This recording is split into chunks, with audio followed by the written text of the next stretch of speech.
참 은혜가 되는 찬양입니다. 살다 보면은 건강할 때도 있고 병약할 때도 있고 그런데 형편이 이렇게 저렇게 달라지지만은 분명한 사랑은 사실은 한 가지뿐이죠. 우리가 주님의 십자가 사랑을 부인할 수 없고 하나님의 품 바깥으로 나갈 수 없다는 것입니다. 어떤 형편, 어떤 처지에 있든지 하나님의 은혜 가운데서 살아가게 될 줄로 믿습니다. 4월 달을 맞이했는데 잘 살고 계십니까? 3월이나 4월이나 비슷하죠?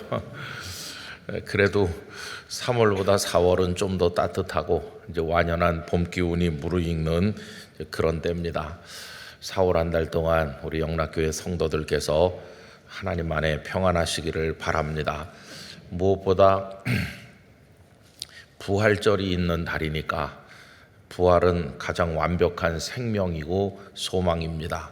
그래서 우리의 삶에 진노로는 어두운 것들이 많이 있지만은 하나님께서 이루시는 생명의 소망을 바라보면서 기쁨의 한 달을 살게 되기를 간절히 바랍니다. 어느 날 한 여인이 예수님께 나왔죠. 그리고는 청탁을 했습니다. 예수님, 우리 두 아들을 나중에 예수님 오른쪽에 한 명, 왼쪽에 한 명 앉게 해 주십시오. 누군지 잘 아시죠? 야고보와 요한의 어머니, 세베대의 아내, 그 두 아들의 어머니입니다. 근데 이 여인이 예수님께 나와서 그렇게 말을 할 때 이미 야고보와 요한은 예수님의 제자가 되어 있었습니다.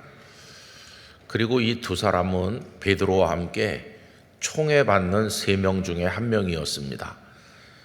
복음서를 읽어보면 예수님께서 12제자를 불러서 데리고 다니셨는데 그 중에서 늘 베드로, 야고보, 요한, 베드로, 야고보, 요한 이 세 사람을 좀 특별하게 생각하셨던 것 같습니다. 그런데 베드로에게는 안드레라는 동생이 있었죠. 사실 형님 베드로보다 예수님을 더 먼저 만난 사람은 안드레입니다. 안드레는 본래 세례 요한의 제자였었는데 그 요한복음 1장에 보면 요한이 안드레를 예수님께 보내죠. 그래서 안드레가 먼저 예수님을 만나서 그 예수님의 메시아 되심을 깨닫게 되고 그리고 형 시몬에게 내가 그분을 만났습니다. 이래가지고 형님을 예수님께로 인도해 오지 않습니까? 그러니까 순서로 보면 안드레가 더 먼저인데 이상하게 안드레는 그 3명 속에 들지 못했어요. 그 베드로하고 그리고는 뜻밖에도 이 야고보 요한 형제, 그래서 베드로, 야고보, 요한이 늘 중요하게 등장한 것을 우리가 알고 있습니다. 예수님께서 변화산에 올라가셔서 그 형체가 영광스럽게 변모하신 그때도 베드로, 야고보, 요한이 함께 했습니다. 또 그런가 하면 겟세마네 동산에서 예수님께서 십자가를 앞에 두시고 정말 눈물로 하나님 앞에 땀방울이 핏방울 될 정도로 부르짖어 기도하실 때 제자들을 기도하라 이렇게 하시고는 그 3명의 제자는 좀 더 가까이 당신 곁으로 더 데리고 가셔서 따로 두시고 기도하게 하셨어요. 그 3명의 제자에게 걸고 계신 예수님의 기대가 남달랐던 것을 알 수가 있겠습니다. 이제 그러니까 그런 분위기들을 그 어머니가 알고 있었을지도 몰라요. 예를 들면 야고보와 요한이 어머니를 만났을 때 이렇게 말했을 수도 있죠. 어머니, 우리가 12명인데요. 예수님께서 참 이상하게 저 베드로하고 그리고 우리 두 형제를 특별히 아끼시는 것 같아요. 특별한 자리에 갈 때마다 예수님은 9명은 따로 빼놓고 저 베드로에다가 우리 2사람 이렇게 3사람을 늘 따로 데리고 다니세요. 이미 우리 형제는 예수님께 총애를 받고 있습니다. 아마 예수님께서 앞으로 뭔가 큰 일을 하시게 되면 우리 2사람이 중요하게 쓰임받을 게 틀림없어요. 아마 이런 이야기를 그 어머니에게 했을 수도 있습니다. 아마 그 어머니는 굉장히 고무되지 않았겠어요? 12명의 제자 중에서 우리 두 아들이 총애를 받고 있구나. 그래서 용기를 얻었는지도 몰라요. 그래서 예수님께 확실하게 해두기 위해서 찾아왔을지도 모릅니다. 그래서 우리 두 아들을 오른쪽 왼쪽에 앉게 해달라 하는 이야기를 했을는지도 몰라요. 자, 이 이야기가 이제 복음서에 다 이렇게 나와 있는데, 근데 이 어머니의 간절한 요청이 응답이 되긴 됐어요. 응답이 되긴 됐는데 그 어머니가 기대하는 대로 응답되지는 않았어요. 그 어머니가 기대하는 응답은 예수님께서 영광스러운 왕이 되시고 그때 아들이 양쪽에 앉는 거였어요. 그런 걸 기대했던 것인데, 그런데 응답이 되긴 됐는데 좀 이상하게 응답이 됐어요. 여러분이 야고보 요한 형제 중에서 야고보가 어떤 인물인지를 우리가 좀 생각을 해보려고 하는데, 방금 전에도 말씀드린 것처럼 예수님께서 특별하게 생각했던 3명 중에 한 명이죠. 그 야고보 이름이 여러 군데서 나옵니다. 그리고 이 두 사람은 좀 성격이 불같았던 것 같아요. 우레의 아들이라고 하는 별명을 예수님께서 그들에게 주신 적도 있죠. 그리고 그 동생 요한을 두고 말하자면은 12제자 중에서 나이가 제일 어렸던 것으로 생각됩니다.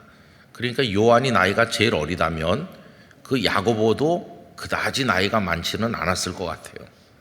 그래서 아마 요한과 서너 살 정도 차이가 있었다고 그러면 이 야고보도 연소한 나이였을 거다.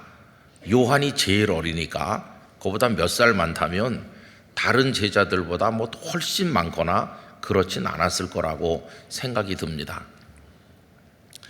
이렇게 복음서에서 야고보가 동생과 함께 중요한 제자로 몇 차례 등장하는데, 참 이상한 것은 사도행전에 딱 이렇게 넘어오면 전혀 등장하지 않는다는 거예요. 베드로, 야고보, 요한 중에서 야고보만 쏙 빠집니다. 그리고 여러분들이 아시는 것처럼 사도행전 3장에 성전 미문에 앉은 안진뱅이 장애인을 일으키는 그 장면에서도 베드로와 요한이 나오지 야고보는 등장하지 않아요.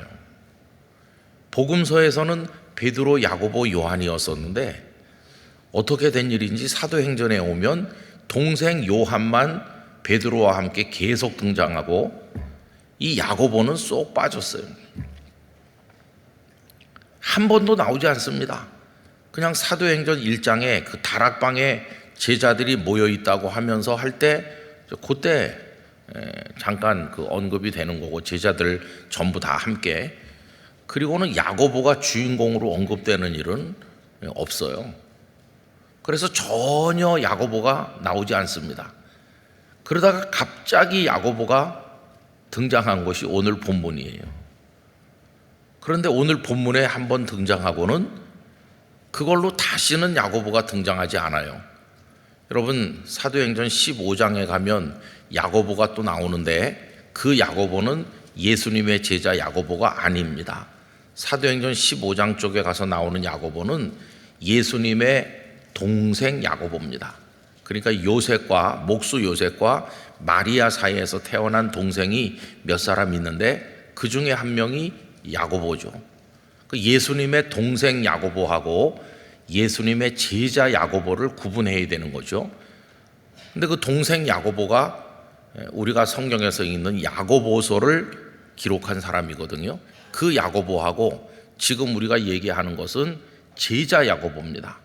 요한의 형 제자 야고보, 구분해야 되는데, 이 제자 야고보는 사도행전에 들어와서 한 번도 제대로 언급되지 않다가 12장 오늘 본문에 와서 한 번 나오는 거예요. 그런데 어떻게 나오느냐 하면은 죽었다고 나오는 거예요. 그렇게 한 번만 나오고 끝났어요. 왜? 죽었으니까. 그것도 또 순교했으니까. 그래서 이미 기독교인 중에 최초의 순교자는 스데반 집사님이죠. 사도행전 7장에. 근데 12제자 중에서는 이 야고보가 최초의 순교자가 된 것입니다. 그때 야고보가 나이가 어느 정도 됐는지 우리가 정확히 알진 못해요. 여러분이 요한이 나이가 제일 적었다고 아까 말씀드렸는데, 그러면 야고보도 뭐 그다지 나이가 많진 않았을 거다 그랬는데, 예수님께서 메시아 사역을 시작하실 때가 30세쯤 되셨다고 우리가 그동안 생각했잖아요. 그러면 제 생각에 그 12명의 제자들 중에 예수님보다 나이가 많은 사람도 뭐 있을 수도 있었겠죠. 어쩌면 베드로 같은 경우는 제 느낌에, 그죠? 제 느낌에 예수님보다 나이가 많지 않았을까? 그런 생각이 얼핏 들기도 해요. 그 김은성 목사가 그러는데 나이가 많대요. 이렇게 말하지 마시고 그냥 제 느낌이 그렇단 말이에요. 나중에 하늘나라 가서 한번 따져보시기 바랍니다. 나이가 많은지 적은지. 뭐 예수님보다 베드로도 나이가 적을 수도 있죠. 근데 이제 여러 가지 이렇게 보면은 좀 그런 거 아닌가, 이렇게 느낌이 그렇다는 거예요. 근데 다른 제자들 중에는 예수님보다 나이가 더 적은 사람들도 많았을 거고, 아마 요한은 예수님보다도 한 10살 이상 어린 거 아닌가, 그런 생각이 들기도 해요. 예컨대 예수님이 30세쯤 되셔서 시작하실 때 이 요한이 한 20살쯤 됐다고 가정을 해봅시다. 이건 가정이지, 요한이 그때 20살이래요 이렇게 하지 마시고 그냥 그렇다고 가정을 하는 거예요. 그럼 야고보는 몇 살쯤 됐을까? 한 너댓 살 더 많다 그러면 한 25살쯤 이렇게 가정을 해보는 거예요. 근데 예수님께서 십자가에 달려서 죽으시고 부활하시고 승천하신 그 이후에 이 야고보는 언제쯤 순교했을까? 여러분, 순교한 연대는 대충 추정할 수 있는데 주후 44년경으로 봅니다. 44년경. 그럼 44년경이면은 야고보의 나이가 한 40살 언저리였을 것 같아요.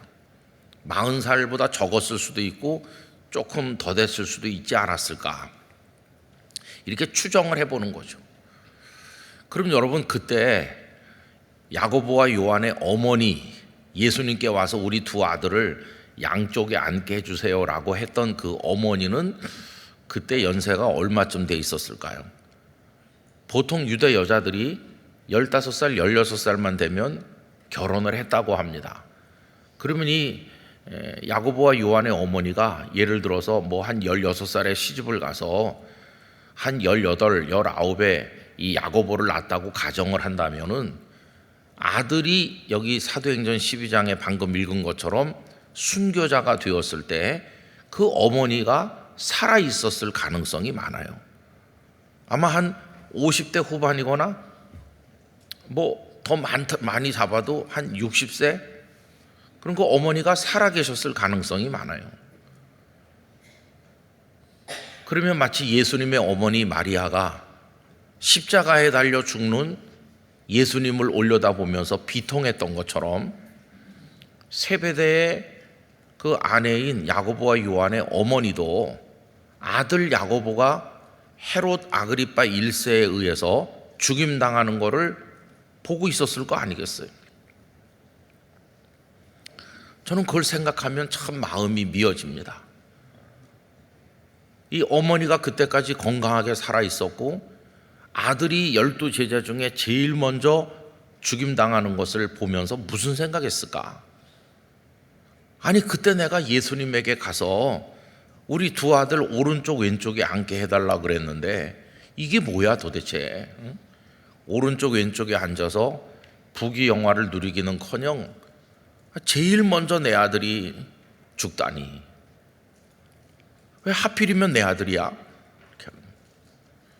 오늘 설교 제목이 왜 야고보인가인데 그 어머니는 그렇게 생각했을지도 몰라요. 왜 하필이면 내 아들 야고보인가?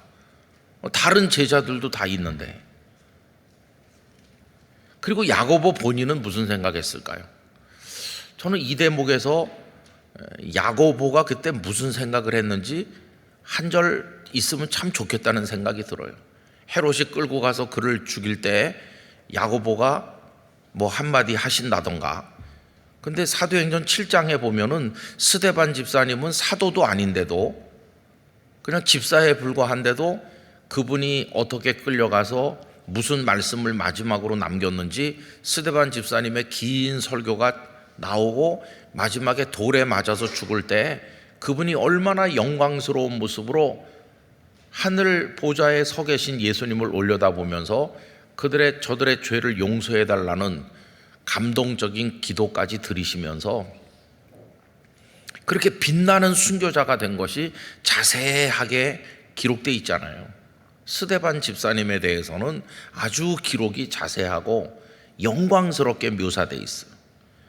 아니 그러면 예수님의 제자, 그것도 또 복음서에서 늘 베드로, 야고보, 요한 하면서 총회했고 특별하게 대우했던 제자가 지금 순교를 하는 마당 같으면 최소한 스데반 정도는 묘사되어 있어야 되는 거 아니에요?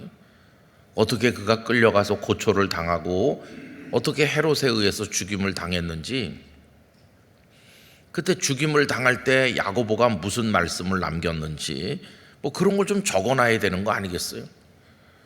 근데 어찌된 일인지 오늘 본문은 그런 게 아무것도 없어요. 그냥 헤롯이 야고보를 칼로 죽였다, 그게 끝이에요. 그때 야고보가 어떤 반응을 보였는지 1절 아무 언급이 없어요. 참 그래서 이 본문 오늘 읽은 2절을 읽으면서 너무 좀 야고보에 대해서 심하다, 그런 생각이 인간적으로 들기도 해요. 그 야고보가 그때 무슨 생각을 하셨을까요? 아니 다른 사도들은 다 멀쩡하게 살아서 사역을 하고 하는데 왜 내가 먼저 감옥에 들어왔지? 왜 내가 먼저 죽는 거지? 이렇게 생각을 했을 수도 있잖아요. 왜 나인가? 그 어머니는 왜 우리 아들인가? 이렇게 하듯이. 또 오늘 성경을 읽는 우리 마음에도 왜 다른 제자들도 많은데 하필 야고보였지? 이런 의문도 가지고 있을 수 있잖아요. 근데 여러분, 그런 의문은 여기 야고보에 대해서만 제기되는 것은 아닙니다. 오늘 우리의 인생에도 그런 의문이 계속 생기는 거예요. 예를 들어서 갑자기 내가 암 판정을 받는다. 그것도 또 아주 초기가 아니고 상당히 진행된 상태에서 의사가 치료를 하긴 하지만 참 과정이 힘들겠어요. 그러면 마음이 얼마나 천근만근 무겁겠어요. 그때 돌아올 때 무슨 생각이 들겠어요? 하나님 왜 납니까? 내가 뭐 그렇게 잘한 건 없지만 그렇게 나쁘게 살지도 않았는데 왜 내가 암입니까? 이런 생각 하잖아요. 거기다가 연세가 많이 들어서 살 만큼 사는 다음에 그러면은 내가 그래도 참 많이 살았지 이렇게 할 텐데 아직 내가 한창 나이인데 그렇게 되면 내가 이 나이에 도대체 왜 이런 생각이 안 드시겠어요? 그래서 오늘 여기 야고보가 헤롯의 칼에 죽은 이 기사를 보면서 우리들은 우리 인생에 대해서 참 여러 가지 생각을 하게 되는 것이에요. 이 야고보를 칼로 죽인 오늘 본문에 나오는 헤롯 왕, 이 헤롯 왕은 누군지 우리가 조금 알아둘 필요가 있는데 성경은 그냥 헤롯 왕이라고만 썼지만 좀 정확히 얘기하면 헤롯 아그리파 1세입니다. 사도행전 저 뒤에 가면은 헤롯 아그리파가 또 등장하는데 그 사람은 이 사람의 아들입니다. 그래서 헤롯 아그리파 2세 이렇게 합니다. 여러분들이 그걸 구분하셔서 사도행전을 읽어야 되는데요. 오늘 여기 나오는 이 헤롯은 대헤롯 있죠. 예수님이 탄생하실 때 베들레헴의 갓난아기들을 죽인 그 헤롯의 후손입니다. 그런데 굉장히 불행했어요. 그 아버지 아리스토블루스가 할아버지에게 죽었거든요. 그 베들레헴의 갓난아기들을 죽인 그 대헤롯은 자기 아내들도 죽이고 자기 자식들도 좀 죽였거든요. 아주 포악했다고 그랬잖아요. 근데 그 죽은 아들들 중에 아리스토블루스라는 아들이 있었는데 그 아리스토블루스의 아들이 여기 나오는 헤롯 아그리파 1세입니다. 그 할머니는, 그러니까 그 아리스토블루스를 낳은 대헤롯의 아내가 여러 명 있었는데 아리스토블루스를 낳은 그 아내는 미리암이에요. 하스모니안 왕가의 공주 출신이어서 그래서 유대인들은 오늘 본문에 나오는 헤롯을 아주 좋아했습니다. 왜 그러냐 하면은 그 대헤롯이 포악해가지고 그 아내도 죽이고 아들도 죽였는데 그래도 천만다행으로 그 아들의 아들인 손자가 살아남아 있거든요. 근데 그 할머니가 누구냐 하면은 하스모니안 왕가의 공주 출신이기 때문에 이 헤롯 아그리파 1세는 우리들의 왕이 될 만한 정통성이 있다, 이렇게 생각해서 오늘 본문의 이 헤롯을 유대인들이 좋아했습니다. 이 사람은 또 굉장히 넓은 땅을 다스렸던 사람이에요. 그 대헤롯이 죽고 난 다음에 그가 다스리던 땅이 여러 명의 자녀에게 조금씩 이렇게 넘어가게 됩니다. 헤롯 빌립, 헤롯 안티파스 뭐 이런 식으로 조금씩 넘어갔는데 그 할아버지가 다스리던 땅을 거의 대부분 혼자 다스릴 만큼 모든 걸 손에 넣은 사람이 오늘 본문에 나오는 이 사람입니다. 그 과정을 보면 이 사람이 자기 아버지도 죽고 그러는 과정에서 로마로 보내져요. 로마. 이 헤롯이 로마에서 자라납니다. 그때 어린 시절에 누구와 친구가 됐느냐 하면 나중에 로마의 황제가 된 갈리큘라라고 있어요.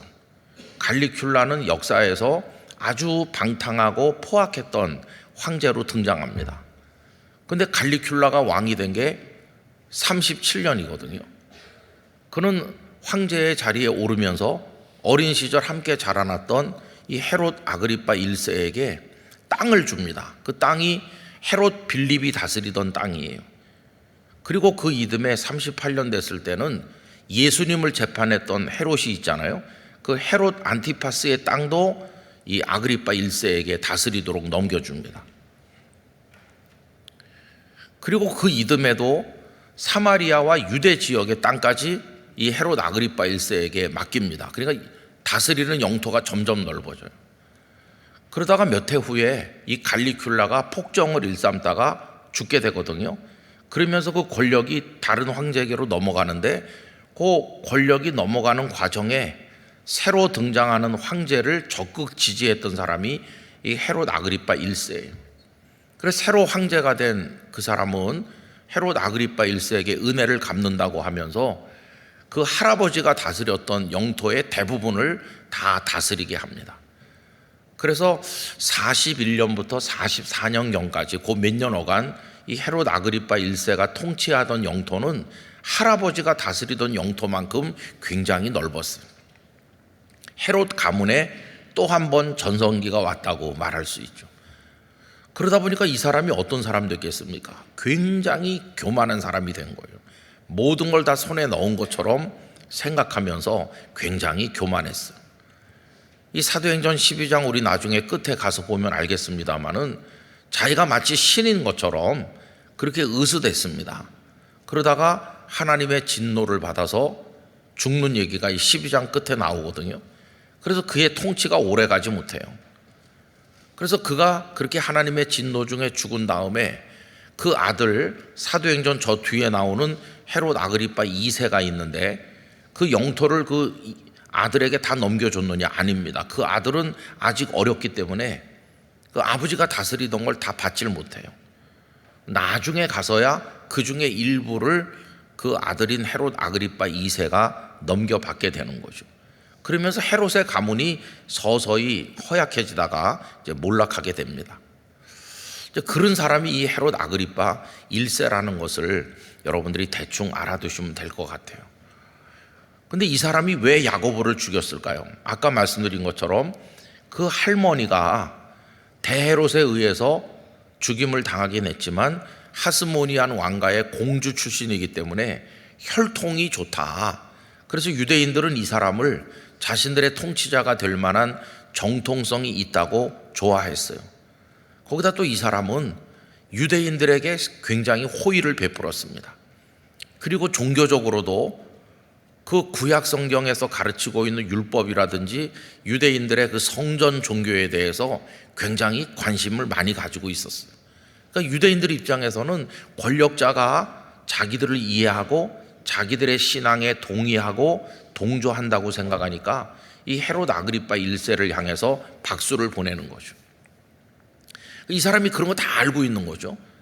그리고 유대인들에게 더 박수를 많이 받으려면 어떤 정책을 펴면 좋을까? 이렇게 가만 보니까 그 유대인들의 마음을 좀 부담스럽게 만들고 있는 새로운 세력이 등장했다. 그 새로운 세력이 뭐냐? 그 예수라는 사람이 있었는데 십자가에서 분명히 처형했는데 부활했다고 하면서 떠들고 다니는 무리들이 있고 수가 점점 늘어나고 있다. 그런 보고를 다 받았을 거 아니겠어요?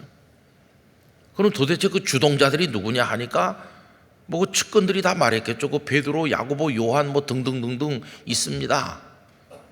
그러면 그러지 않아도 유대인들이 자기를 좋아하는 걸 알고 있으니까 그들에게 더 호감을 살려면 내가 그들을 제압해 주면 되겠구나.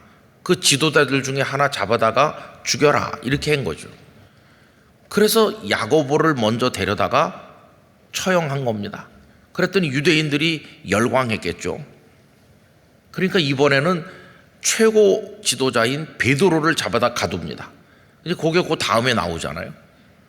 베드로를 죽이려고. 베드로가 감옥에 갇히게 됐는데 하나님께서 베드로를 능력 가운데 구원해 내시는 이야기가 이제 그 다음에 나오는 거죠. 이 사람이 그 헤롯 아그리파 1세고 그래서 거기 죽임을 당한 첫 번째 제자가 야고보가 된 거예요. 그래서 아까 말씀드린 것처럼 야고보는 그때 한 44년경이니까 나이가 한 40살 조금 안 됐거나 조금 더 됐거나 아마 그럴 것이다. 우리가 이렇게 추정한다고 그랬어요. 여러분 40세 전후라고 그러면은 오늘날 기준으로 보면은 뭐 한창 때라기보다 아직 젊죠. 젊어. 어리다고 말할 수도 있어요. 요새 뭐 다 80, 90 사니까 한창 나이인데 제일 먼저 순교하신 거예요. 여기서 우리는 이런 질문을 하게 돼요. 왜 하필 야고보지?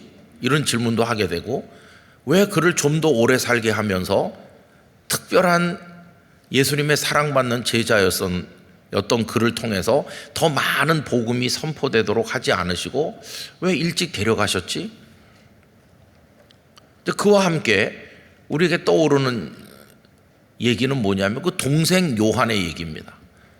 그 어머니가 와서 우리 두 아들을 양쪽에 앉게 해달라고 그랬는데 형은 지금 그렇게 순교자가 돼서 떠났으면 그 동생은 어떻게 됐을까? 여러분 이 요한은 정확하진 않지만 요한계시록에 보면 반모섬으로 귀향을 가셔서 거기 있다가 주님의 날 환상을 보고 계시를 받아서 요한계시록을 기록했잖아요. 그때가 90년이 넘어요. 그러니까 요한복음이나 요한계시록, 요한 1, 2, 3, 4 이거는 연대가 굉장히 늦습니다. 다른 것보다 몇십 년 늦어요. 12제자 중에서 가장 늦게까지 생존하신 분이 요한입니다. 그때는 다른 제자들은 이미 다 순교하셔서 다 떠난 다음이에요. 요한 혼자 살아남아 있었어요. 그러면서 그 어려운 1세기 교회를 지탱해 나갔던 지도자가 이 요한이죠. 어떤 학자는 요한이 언제 세상을 떠나셨을까를 추정하면서 100년경일 것이다. 그러면 그 형님이 44년경에 여기 순교한 걸로 계산한다면은 동생 요한은 형님이 순교하고 나서도 56년을 더 살았다. 그런 계산이 나오잖아요. 정확히 연대를 계산할 수는 없지만은 하여튼 형님보다 50년 내지 60년 동생은 더 살은 거예요. 야고보가 순교할 때 어머니가 살아계셨을 가능성은 상당히 높죠. 그러나 요한이 세상 떠날 때까지 어머니가 살지는 않았을 거예요. 어머니는 그 얼마 후에 세상을 떠났겠죠. 그리고 나서도 요한은 오랫동안 있은 거예요. 저는 이 말씀을 생각을 해보면서 그 어머니가 예수님께 와서 오른쪽 왼쪽에 앉게 해주세요 라고 말했는데 이게 어떻게 된 것인가? 아까 제가 응답이 되기는 됐는데 그 어머니가 원하는 방식으로 응답된 건 아니라고 그랬어요. 그럼 그게 무슨 응답인가 이렇게 생각하시지만 제가 응답이 되긴 된 거라고 말씀드리는 이유는 뭐냐 하면 예수님 양옆에 앉게 해주세요 라고 그랬는데 이 야고보와 요한은 천국에서 지금 예수님 양옆에 있을 것이라고 믿기 때문이에요. 그러니까 그 어머니의 요청이 응답된 거죠. 그런데 어머니가 원하는 방식은 아니에요. 그죠? 이 땅에서 예수님 곁에 앉아서 부귀 영화를 누리는 그런 방식은 아닌데, 그러나 다 야고보도 요한도 주님 곁에 앉는 영광의 사람들이 된 것만은 틀림없어요. 그러면 이제 우리가 이런 생각할 수 있어요. 아니, 한 어머니가 낳은, 그리고 똑같이 예수님의 제자가 되고 언제나 베드로, 야고보, 요한 이렇게 특별히 사랑했던 3명 중에 2명인데 형제가 왜 이렇게 다르지? 가는 길이 너무 다르잖아요. 가는 길이 다르다는 얘기를 해보면은 요한복음 21장에 베드로와 요한도 좋은 비교가 됩니다. 내가 나를 사랑하느냐 이렇게 베드로에게 3번 물으신 예수님께서 내 양을 먹여라, 내 양을 쳐라 이렇게 대답을 또 3번 하신 다음에 그다음에 뭐라고 하십니까? 사람들이 앞으로 너를 끌고 다닐 것이다. 그래서 내가 원하지 않는 곳으로 데리고 가서 너의 팔을 벌릴 것이다. 이 말씀은 내가 주를 사랑하는 줄 주께서 아십니다라고 말하는 이 제자가 어떻게 인생의 마지막을 맞이하게 될 것인가를 미리 알려주신 것으로 우리가 이해하잖아요. 사람들이 너의 팔을 벌린다는 것은 그가 십자가에 매달려 순교하시게 될 거를 예수님 미리 언급해 주신 거다. 베드로가 그걸 받아들인 것 같아요. 아, 그렇습니까? 저의 미래는 그런 겁니까? 그리고 질문하잖아요. 그럼 여기 이 요한은 어떻게 되겠습니까? 나는 그렇게 돼 있는데 요한은 어떻게 되겠습니까? 하니까 예수님께서 내가 다시 올 때까지 요한을 살려둔다 한들 그게 너와 무슨 상관이 있겠느냐. 그러면서 요한이 어떻게 될 것인지는 자세히 말씀하지 않으세요. 그냥 베드로는 베드로의 길을 가는 거고 요한은 요한의 길을 가는 건데, 베드로는 나중에 로마에서 거꾸로 십자가에 매달려 순교하셨잖아요. 베드로의 길을 간 겁니다. 그리고 요한은 아까 말씀드린 것처럼 100년 어간까지도 나이 많을 때까지 살아서 초대교회 지도자가 됐고, 요한은 순교자가 아니라 수명을 다 채우고 하나님 앞에 가신 걸로 생각하거든요. 그래서 베드로하고 요한을 비교해 봐도 가는 길이 많이 다르고요. 그 형제를 비교해 보면 더 다르잖아요. 그죠? 야고보는 베드로보다도 한 20년 먼저 순교했으니까 베드로와 요한을 비교하는 것보다 이 야고보와 요한 형제를 비교하는 게 가는 길이 다르다고 하는 것을 더 우리에게 진하게 느끼게 해주죠. 여러분, 이렇게 인생은 서로 다르고 다양한 것입니다. 똑같은 어머니가 나서 똑같은 환경에서 키우고 똑같이 사랑하고 똑같이 예수님께 와서 오른쪽 왼쪽에 앉게 해주세요. 그렇게 말했는데 두 형제의 인생의 모습이 달라도 너무너무 다른 거예요. 그럼 여러분, 이제 그분들의 이야기는 그만하고 우리 인생은 어떻게 되는 것입니까? 우리도 뭐 2번 살지도 않고 딱 1번 사는 인생인데, 그리고 지금 여기까지 지금 살고 있어요. 그죠? 여기까지 지금 살고 있는데 앞으로 나는 어떻게 될 거지? 그런 생각을 안 해보세요. 우리가 일반적인 그냥 생각으로 세상 사람들이 생각하는 대로 생각하면 어떻게 사는 게 다행스러운 삶인가? 뭐 잘 산다기보다 다행스러운 삶인가? 이렇게 생각해 보면 답이 뻔하잖아요. 우선 아프지 않아야 된다. 응? 아프지 않아야 된다는 거는 뭐 예수님을 믿는 사람이든 안 믿는 사람이든 다 똑같이 생각하는 거예요. 그 다음에 거기다 덧붙여서 오래 살아야 된다. 이건 생각이 약간은 다를 수도 있어요.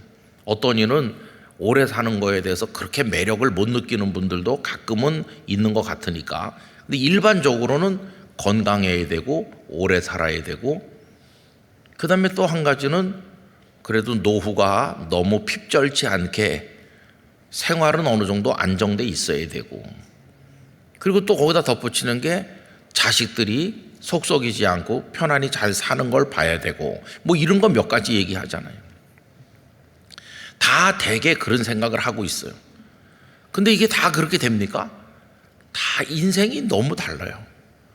어떤 사람은 겨우 이제 60세밖에 안 됐는데 아픈 데가 너무 많아서 하루를 살기가 힘든 분들도 많고요. 어떤 분은 그러다가 일찍 세상을 떠나기도 하시고, 어떤 분은 건강하긴 건강한데 속이 다 그냥 녹아 없어질 정도로 고통을 받고 속 썩이는 일이 너무 많은 분도 계시고, 자식들 때문에 밤잠을 못 이루는 분도 계시고, 뭐 경제적으로 너무 어려워서 힘들어하는 분도 계시고, 다 그게 다릅니다. 그래서 어떤 사람은 나이가 80, 90이 넘어도 이렇게 자신만만하게 사람들하고 어울리면서 그런 이가 있는가 하면, 어떤 이는 골방에 들어가서 나오기도 싫은 그런 인생을 사는 분도 있어요. 이거 왜 이렇게 다를까? 일반적으로 얘기해서 저는 우리 영락교회 성도들의 삶이 구김살 없이 여러분들이 기도하는 대로 하나님의 인도를 받으시기를 축복합니다. 그러나 그건 일반적인 이야기고, 구체적으로 한 명 한 명을 향해 들어가 보면 다 다르잖아요. 왜 야고보인가 하는 이 질문은, 하나는 왜 납니까? 이게 언젠가는 우리에게 오는 거 아니겠어요? 하나는 왜 저죠? 왜 야고보일까요, 여러분? 답이 뭡니까? 왜 하필 야고보일까요? 다른 제자들도 있고. 그런데 왜 야고보일까? 답이 뭘까요, 여러분? 답이 딱 하나밖에 없어요. 하나님께서 그렇게 정하신 것이에요. 우리 인생에 대해서도 똑같아요. 아니, 왜 나는 이렇게 살려고 계획을 다 세웠는데, 아니 왜 하나님 나를 이렇게 의문부호를 찍으면 하나님의 답이 내가 원하는 거야, 이렇게 하시면은 무슨 다른 얘기가 가능합니까? 아무것도 가능하지 않아요.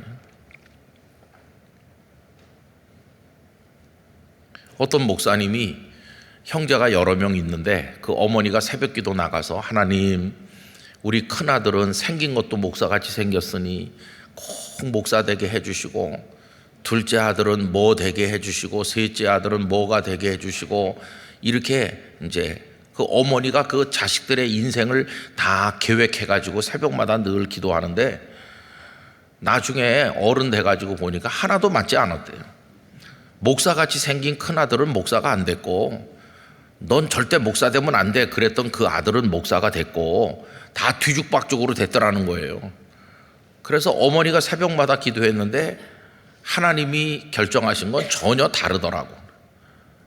그런 얘기를 들었어요. 여러분, 왜 나일까요? 하나님이 원하신 겁니다. 이거는 더 근본적으로 말하면, 어떻게 내가 예수님을 믿었을까? 왜 나를 부르셨지? 나 같은 죄인을 어떻게 불러서 예수 믿게 하셨지? 하나님, 어떻게 저 같은 자를 사랑하십니까? 이렇게 물으면 답이 똑같아요.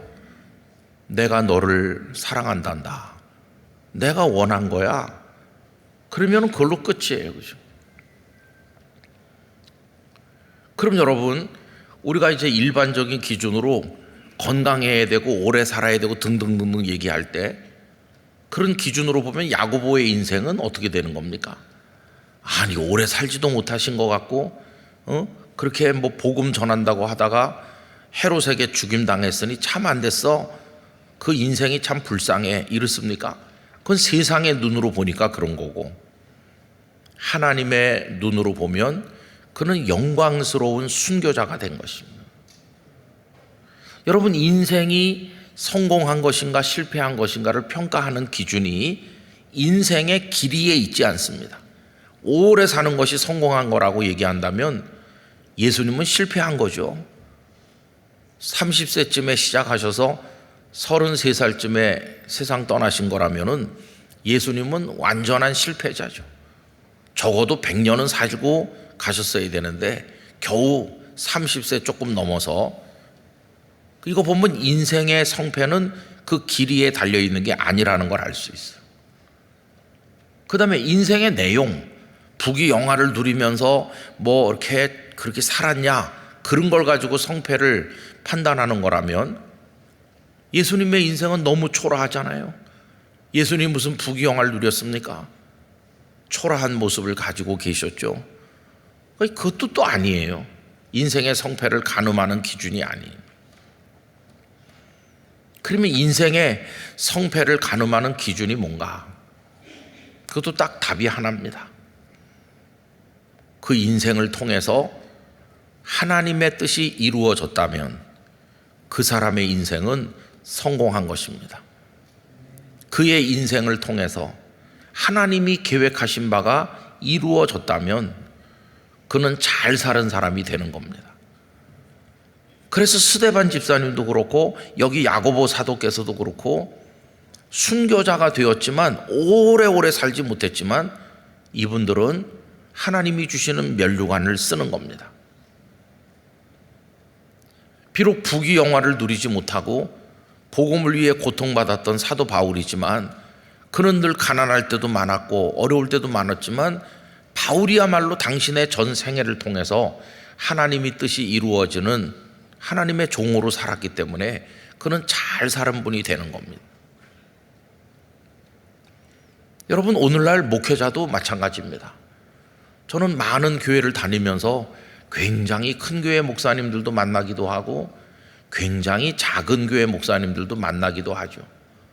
일반적으로 얘기하면은 큰 교회 목사님은 성공한 목사같이 보이고 작은 교회 목사님은 실패한 목사같이 보일 수 있지요. 근데 그거는 세상의 눈으로 보는 것뿐이고 하나님의 뜻이 얼마나 그 목사님을 통해 이루어지는 인생을 살았느냐 하는 새로운 눈으로 보면 아주 고생하는 목사님이 하나님의 마음을 가장 기쁘게 해드리는 목사님일 수 있는 것이고, 반대로 모든 사람에게 이름 석자가 알려진 대단한 목사라 할지라도 전혀 성공한 인생이기는커녕 하나님의 꾸지람을 받아야 될 사람들도 부지기수로 많이 있을 것입니다.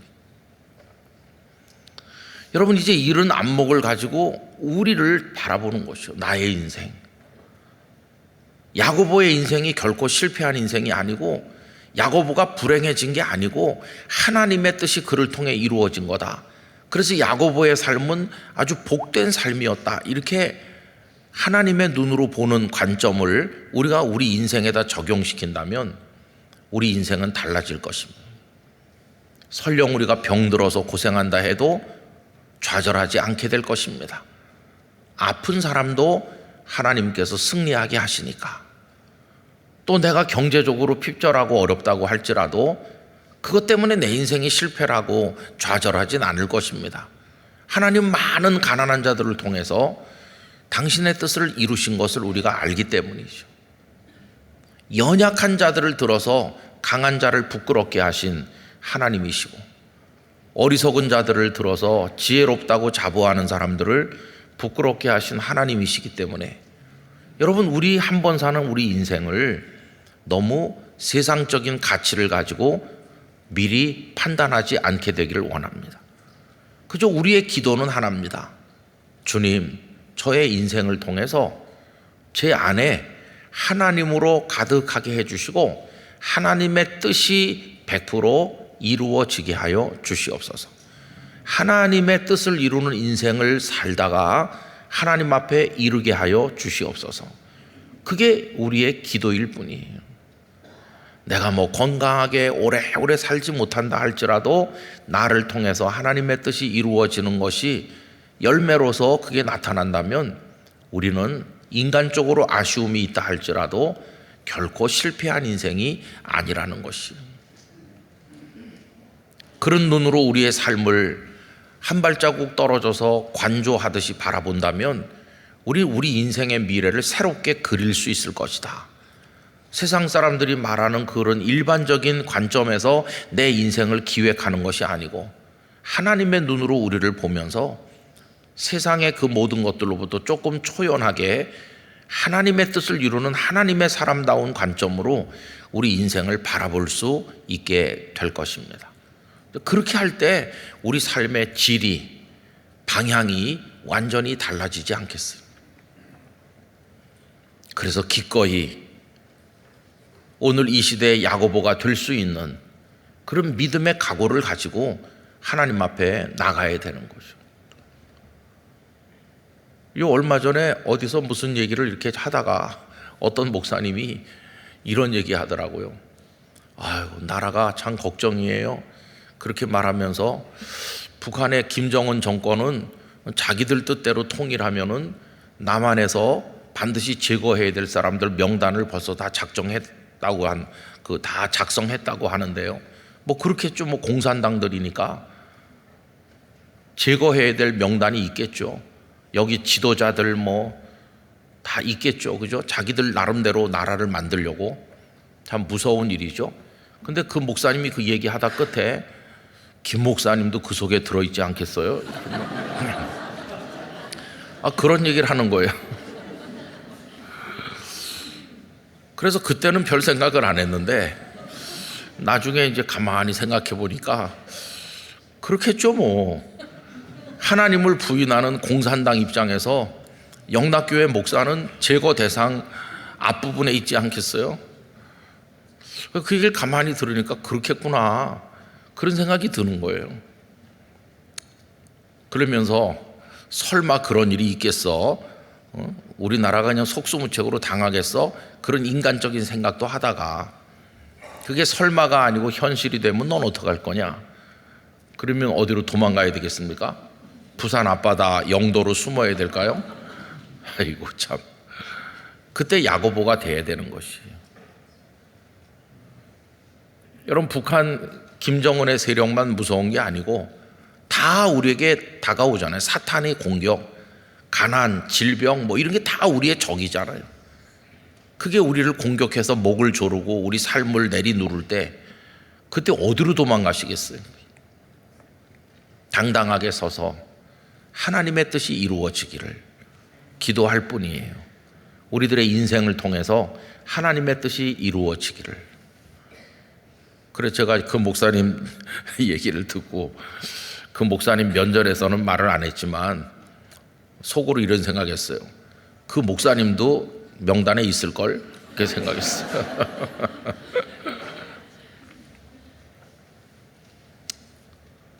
여러분, 삶은 그런 것입니다. 그런 삶을 우리 한 번 사는 것이고, 지금 한 반쯤 사는 분도 있고 그보다 더 많이 사는 분도 있고 이제 막 시작하는 분도 있는데, 우리의 삶이 어디에 이르렀든지 그저 하나님의 손안에 있기를 원할 뿐이고 하나님의 뜻을 이루는 인생이 되기를 원할 뿐이에요.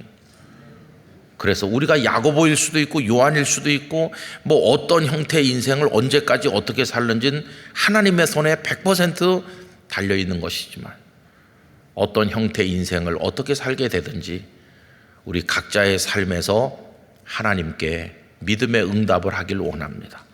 우리 인생을 송두리째 하나님께 드리기를 원합니다. 하나님, 나를 통해 하나님 기뻐하시는 뜻을 이루시옵소서. 그렇게 기도하길 원합니다. 우리 삶이, 여러분들의 인생이 다 그런 하나님의 도구가 되기를 간절히 축원합니다. 기도하겠습니다. 거룩하신 아버지 하나님, 야고보는 12사도 중에 첫 번째 순교자가 되셨습니다. 그러나 그 동생 요한은 오래오래 살면서 하나님의 교회를 섬겼습니다. 같은 어머니의 사랑과 수고를 받으면서 성장했는데 인생의 결과가 전혀 다르게 나타났습니다. 그러나 사실은 다른 것이 아니라 형님도 동생도 다 하나님 앞에서는 동일한 사람들이었고 하나님의 뜻을 이루는 도구였다고 믿습니다. 주여, 우리의 인생은 어떠합니까? 주께서 우리의 인생을 통해서 이루시고자 하시는 아버지의 뜻이 있으실 텐데 그것을 이루어 주시고, 오늘 저희들이 야고보가 되든 요한이 되든 베드로가 되든 우리에게 주어진 삶의 명령을 따라서 하나님의 뜻을 이루는 사람 되게 하여 주시옵소서. 이 땅을 향한 하나님의 계획도 그러한 줄로 믿습니다. 왜 이 나라는 분단된 나라여야 되는지, 왜 아직도 통일의 희망이 보이지 않는지, 왜 북한 동포들은 아직도 저렇게 살아야 되는지 무수한 질문이 우리 가슴 속에 있지만, 하나님의 뜻 안에서 그 답이 있을 줄로 믿습니다. 주여 원하옵건대 이 땅을 불쌍히 여겨 주시옵시고, 오늘 저녁에도 북한 동포들을 위해 기도하는데 저희의 기도가 허공을 치는 소리가 아니라 하나님의 응답을 얻게 하여 주옵소서. 예수님의 이름으로 기도하옵나이다. 아멘.